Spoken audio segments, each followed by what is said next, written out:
Guilt occurs when we think, feel, say, or do something that goes against our morals and value, or basically our character. And we're concerned about its effects on other people. Shame, on the other hand, is that no matter what we think, feel, say, do, or believe, that inherently, deep inside, we are defective, bad, or wrong. So shame is a feeling about something we experienced. It doesn't mean we have done something shameful. It means we feel something shameful. So very simply put, guilt is I did something wrong. Shame is I am wrong. Do you see the difference? One is external, and it has to do with the other person and its effect on the outer world. Shame is an inherent belief about a lack of worth within us. Welcome back. In today's video, I'm going to share the difference between shame and guilt, because many people will say they're guilty when in fact they're experiencing shame. Our culture is filled with shame, and we use this all the time. And so people are pursuing guilt when what they really need to be doing is healing shame. And also many people don't realize, like when I say we're all broken, people are like, well, no, their people aren't broken. Well, once you watch this video and you realize, oh my God, everyone's shaming themselves, then you'll start to see, okay, why are we being so hard on each other? We're all perfectly imperfect and we're all in this together, okay?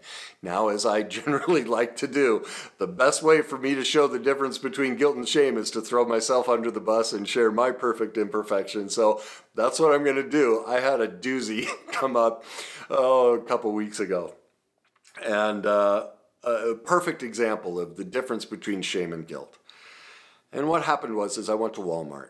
I was taking all these old cassette tapes of when my kids were kids, and I had all these videos and converting them into discs and to the cloud so that, you know, if they ever want to look back at childhood memories, they could have it, because you can't play those old tapes anymore. So I had shown up the day before. They said, come back tomorrow, the guy's here, because there's only one guy who knows this process, who signs everything in. Nobody else can do it but this one guy. So I show back up. Well, as I arrive, they say he's on lunch, and I lose it. I'm like, what do you mean he's on lunch? Like, God, does this guy even exist? Like, every time I come here, I've been here, I can't tell you how many times, and every time I come here, I'm told he's on lunch, or can I ever get anyone to deal with this? I've done this like 8 times over, it's taken me 6 months to try and get these, and I'm sitting there as I'm doing this. And I'm literally floating outside of my body, and I'm watching myself, and I'm going, Kenny, what are you doing? You're lying. Like, I'm watching myself lie. And there's a nugget of truth to what I'm saying, and I'll clarify that. But what are you doing, dumping so much energy on these people and getting so angry about it? And why are you lying about what's happened? What's going on with you? Like, I lost it, and I'm recognizing this is shame. What I was doing was I was dumping shame onto these poor people that worked at the photo counter at Walmart, just letting them have it.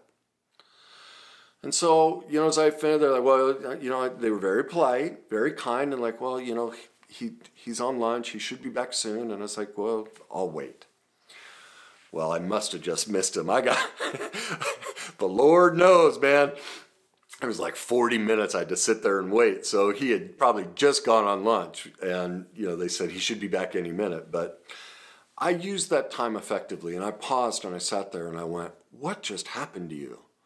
What are you doing? And here's the difference between guilt and shame. Guilt, I had tremendous guilt. I don't like to treat people poorly. It goes against my morals and values and my character to treat people of any life situation that, especially in a service position, with disrespect. They didn't deserve me to be angry. They didn't do anything wrong. It's not their fault that their company only puts this one person, only trains him. Why are they to blame for that? Why am I taking my anger out on them? That makes no sense to me. And I felt tremendous guilt about that. And so this is what you do with guilt. Guilt is an acknowledgement that I was perfectly imperfect towards somebody else. My behavior and my thoughts and feelings about my behavior aren't who I want to be. And so the next step of guilt is put a plan in place. And so I recognize I owe these people an apology. This isn't right. And so, I will make amends to them. That's the guilt piece. I broke down what were my behaviors and how it affected others, took ownership of it, put a plan in place to deal with it. Then I asked myself, what's really going on? Why did I explode like this? Why did I dump my anger and shame on them? What am I really feeling? And I sat there and I paused and I asked myself, where am I feeling it? Felt it in my stomach. What is that, Kenny? And I literally just went, you feel lonely. You don't feel seen. You don't feel heard. You need attention. And that was the one that hit me as, I need attention. So the shame core, the little boy inside of me just came out screaming, because, why does a child scream? Why does a child, like the terrible twos, no, no, no, no, and they run around the house and cause a big scene? Because they want attention. They're learning how to express their healthy ego as to who I am, like they're finding their place in the world. Well, literally, I dropped into 2 years old and I needed attention. And so I paused and I'm like, well, why are you demanding attention from a Walmart stranger who works at the photo counter? That's not their job. And so I had to realize, okay, what am I doing? Oh, I'm working too much. I'm not taking care of my self-care. I'm not loving myself. Oh, I've just gotten depleted. My tank, I've got nothing left. I'm giving out too much with my clients and all the different things I'm doing. I'm not loving me. I need to put a plan in place to love me. And so I reconciled all that. That's when I went back and said to them, look, I just want to let you know, I apologize. I realized that I was just having a tough day. I needed some attention. And because I tend to be imperfect, I sort of lost my cool and expected you guys to give me the attention that's not your job to give me. And so I just wanted to let you know, it's, as I always do with everything, I'll continue to work on it, but I want you to know it's not your burden to carry for me. And I'm sad that I tried to dump that burden on you. I just owned it. And let them know it's not your job to carry my burden of I need attention. And so that's guilt. Guilt is awareness of our perfect imperfection, put a plan in place, own it, and make amends. Shame is the sense that I have no worth. Now see, I didn't go into shame. Like the healthy piece in this is I didn't belittle myself and go, my God. See, if I'd have been stayed stuck in the shame, I could not have made the admission of my guilt and put a plan in place. And I couldn't have been open with my perfect imperfection with the salespeople there. I would have stayed internal because shame, we close in on ourselves. I'm going to give you some great little, differences between guilt and shame to help you see and feel the difference. But shame, we all seclude, we hide, we run away. It's the death of us. It's the loss of self. And that was one thing I was very proud of myself. I was like, well, at least, yes, I was in shame and dumped it on them. I feel guilt about that, but I didn't stay in shame because I owned it and made amends. And that lets me know I'm healing. Ultimately, I'm making progress with my shame because I didn't, curl up inside of me. Okay?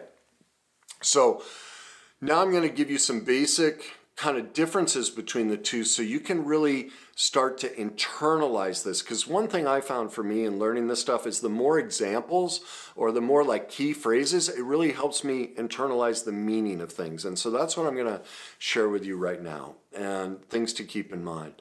So feeling guilty is a sign of emotional growth. Because do you see what my guilt allowed me to do? It allowed me to own and create connection because I made amends. Amends is the possibility for connection, right? So feeling guilty is a sign of emotional growth because it contains empathy and it focuses on the others. And that's exactly what my amends did, was I focused on the impact on them and made amends to them. Shame, on the other hand, is a sign of stalled emotional growth. It's the loss of the authentic self and the need for expert help and recovery. So when you know, if you haven't seen it yet, I encourage you to go to my playlist, The Worst Day Cycle, and watch the 5-part series on Reclaim Your Authentic Self by Becoming Trauma Informed. I go through the 5 stages, well, the 4 stages of the worst day cycle, and really get into the shame piece. And that's what you saw was when that shame comes out, that's the false self. That's not authentic to us. And that's when we lose ourselves and we become that broken child in a, you know, a Walmart, okay? And that's what happened to me there. All right? Something else to recognize is you can have shame but not have guilt. This is basically a narcissist. Narcissists don't feel guilt because they don't have empathy and they don't make amends. So they don't really feel guilty about how they treat other people. But at their core, even if they're not in touch with it, they feel tremendous shame. Okay, so a narcissist can have shame but lack guilt. All right? Also, we can feel guilty about something we said that might have been rude, and feel shame that I'm the type of person who said that. Like that's, as I described the situation in Walmart, is it had the combination of shame and guilt. Shame was about how I was feeling about myself for my childish behavior and my childish needs, and that I wasn't meeting them myself, okay? And that I was expecting somebody else to do it. Some of that is guilt, the recognition that I was expecting someone else to do it, that's about guilt, all right? The shame is the anger and the behavior that I let out as a result.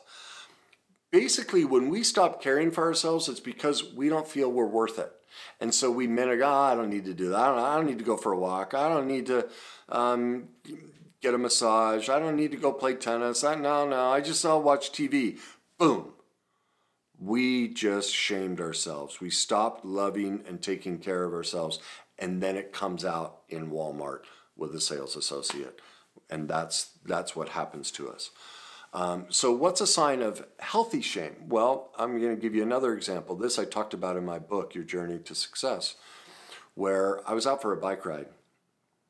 And this is when I knew I had really made progress on shame. And you know how bikes are. You clip your feet in nowadays, right? Every bike is pretty much that way. And so I was out for a bike ride, and I pulled over to this stoplight. I pulled up to a stoplight, and it's a really busy intersection, okay? One of the busiest around where I live. And so I unclipped my foot, and I'm leaning on my left foot, right? And my other one's clipped in, and I'm just sitting there because I got there right as the light turned red. And so I'm just drifting off, and there are cars everywhere. It's a really busy intersection. And all of a sudden, out of nowhere, I decided to lean right. Well, I didn't unclip my right foot. So I just, boom, fell right over. And I was like an octopus in a tree. I'm just flailing everywhere because I have the one foot clipped in. I have this foot up in the air. I have the bike on top of me. Like, it's a mess. And I'm scrambling because how do I get up I'm trapped? Well, somehow I finally figured out how to get myself up, get back in like the timing was perfect. I finally got standing up right as the light turned green.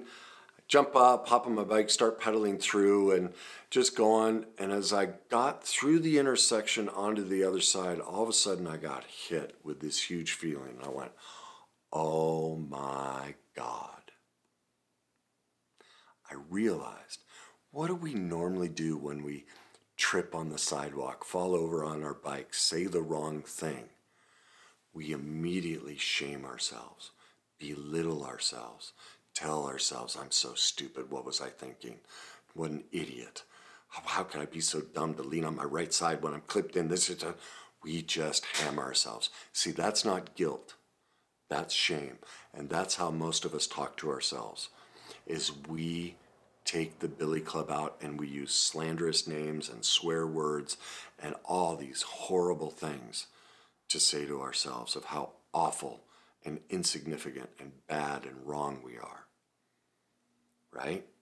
Or we do something like, in that instance, we'd look at the bike like there's something wrong with the bike, or, like it can't be us. Like we have to defend because we feel so small and insignificant inside. It can't be us. I can't let you see me. Well, as I got to the other side, I realized, oh my God, none of that happened to me. I didn't look at the bike. I didn't blame the bike.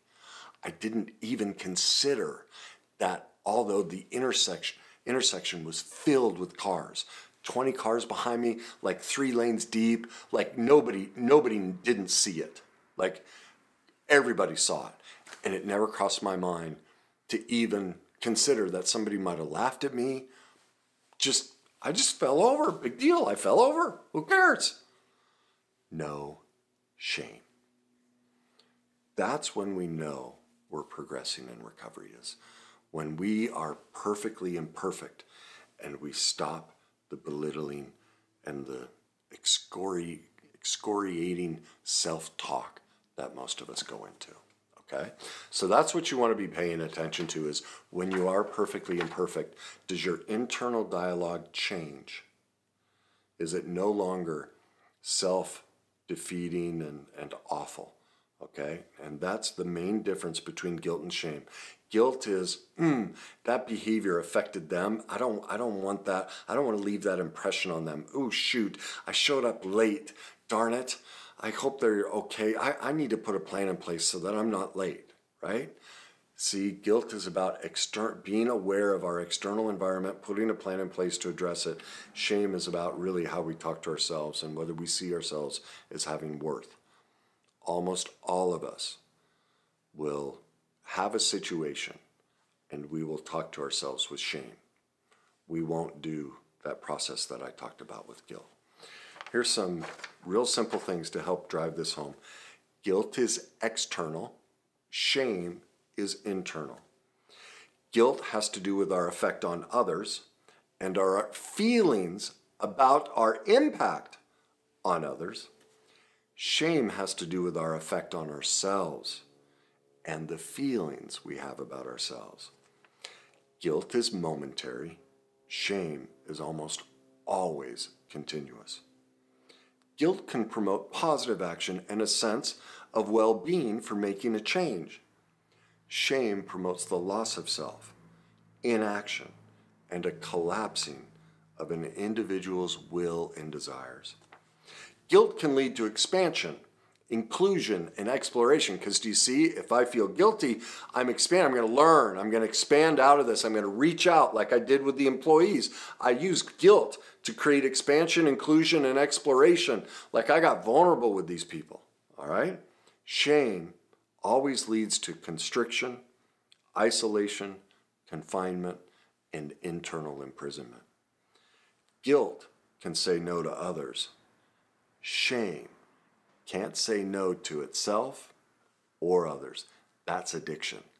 That's people with weight. That's primarily people with weight issues.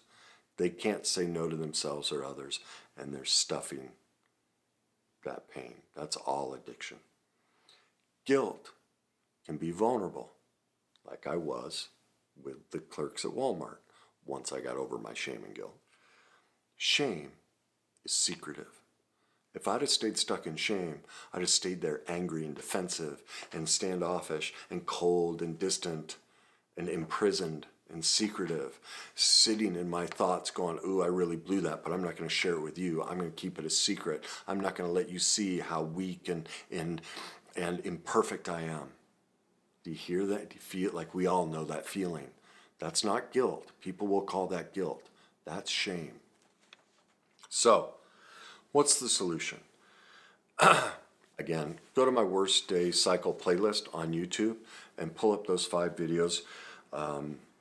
Reclaim Your Authentic Self by Becoming Trauma-Informed. Specifically, the 4th video, I go more into depth on how shame works, the controlling aspects of it. Also, I'm going to have a lot more videos coming up about the shame aspect to help you learn to navigate it and conquer it. So keep an eye out for those. So there you go. If you think this will help somebody, please share it. Leave me your comments. And as always, enjoy the journey.